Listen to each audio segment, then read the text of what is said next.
Hi friends, కర్నూలులో కాలిపోయిన బస్సుకు సంబంధించి చనిపోయిన 19 మందిలో 18 మందిని ఇప్పటికే DNA టెస్ట్ ద్వారా గుర్తించి వారి డెడ్ బాడీస్ని ఫ్యామిలీస్కి అప్పగించడం జరిగింది. అయితే ఇప్పటి వరకు ఈ బస్సు కాలిపోయిన విషయంలో ముఖ్యంగా 4 రీజన్స్ను చెప్పుకోవచ్చు. ఫస్ట్ వన్, ఒక ప్యాసింజర్ బస్సులో 400 మొబైల్ ఫోన్స్ని తీసుకెళ్లడం నేరం. ట్రాన్స్పోర్ట్ రూల్స్ ప్రకారం ఇలాంటి ప్యాకేజెస్ని బస్సులోకి అలో చేయకూడదు.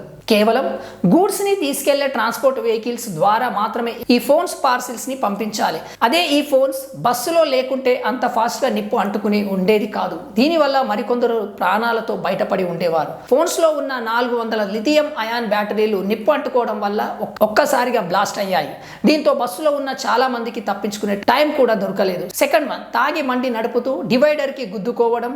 యాక్సిడెంట్ అయిన బైక్ పై నుండి బస్సు వెళ్లడంతో బైక్ పెట్రోల్ ట్యాంక్ నుండి మంటలు అంటుకొని బస్ పూర్తిగా కాలిపోయింది. ఒక్కడు లిక్కర్ తాగి హైవేలో డ్రైవ్ చేయడం వల్ల 19 మంది చనిపోయారు. థర్డ్ వన్ వచ్చేసి, ఒక ప్యాసింజర్ బస్సులోకి 400 ఫోన్స్ ఉన్న బ్యాగేజ్ని అలో చేయడం వి కావేరీ ట్రావెల్ బస్ కంపెనీ చేసిన నేరం. తెలుగు రాష్ట్రాల్లో ఈ ప్రైవేట్ బస్ మాఫియా ఎంతలా ఉందంటే చాలా మీడియా ఛానల్స్లో ఒక ప్రైవేట్ బస్సు కాలిపోయిందని చెబుతున్నారు తప్ప అది వి కావేరీ ట్రావెల్స్ బస్ అని చెప్పడం లేదు. ఇక ఫోర్త్ వన్, వాల్వో బస్ మ్యానుఫ్యాక్చరింగ్లో ఉన్న లోపం. ఎందుకంటే బస్సులో మంటలు అంటుకోవడంతోనే ఎమర్జెన్సీ డోర్తో పాటు మరికొందరు మెయిన్ డోర్ తెరవడానికి ట్రై చేశారు.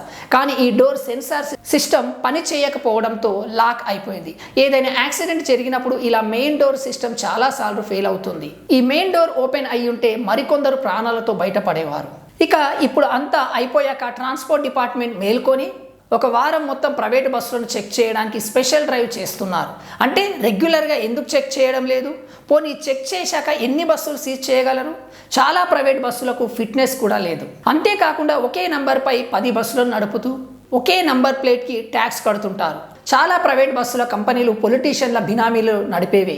వీరి ద్వారా ట్రాన్స్పోర్టేషన్ డిపార్ట్మెంట్కి సంవత్సరానికి 100 కోట్ల లంచాలు వస్తున్నాయనేది ఓపెన్ సీక్రెట్. నిజంగా ప్రభుత్వానికి ఇప్పటికైనా సిగ్గుంటే ఏ రూట్స్లో ప్రైవేట్ బస్సులు ప్రాఫిట్స్తో నడుస్తున్నాయో ఆ రూట్స్లో ఆర్టీసీ బస్సులను నడపొచ్చు. అలాగే ఫిట్నెస్ లేని ప్రైవేట్ బస్సులను ఇమ్మీడియట్గా సీజ్ కూడా చేయవచ్చు. ఇంకా అందరూ ఆశ్చర్యపోయే విషయం ఏంటంటే టికెట్స్ మీద వేలు సంపాదించే ప్రైవేట్ బస్సులు కేవలం 4,000 రూపాయలతో దాదాపు 4 కేజీల ఫైర్ ఎగ్జిస్టింగ్విషర్ సిలిండర్ని కొనవచ్చు. బస్సులో ఇలాంటి సిలిండర్ ముందు ఒకటి వెనుక ఒకటి ఫిక్స్ చేసినా కానీ అయ్యే ఖర్చు కేవలం 8,000 మాత్రమే. హనీవెల్ ఫైర్ అలారం కాస్ట్ వచ్చేసి 3,000 to 10,000 రూపీస్. బస్కి ఒక ఫైర్ అలారం ఉన్న చాలామంది బ్రతికేవారు. ఇలాంటి సేఫ్టీ కిట్స్ ఏం వాడకుండా ప్యాసింజర్ నుంచి పండగలు పబ్బాలు అంటూ టికెట్ల రేట్లు పెంచి భారీగా దోచుకుంటున్న ప్రైవేటు బస్సులు ఇప్పుడైనా ఆలోచించాలి.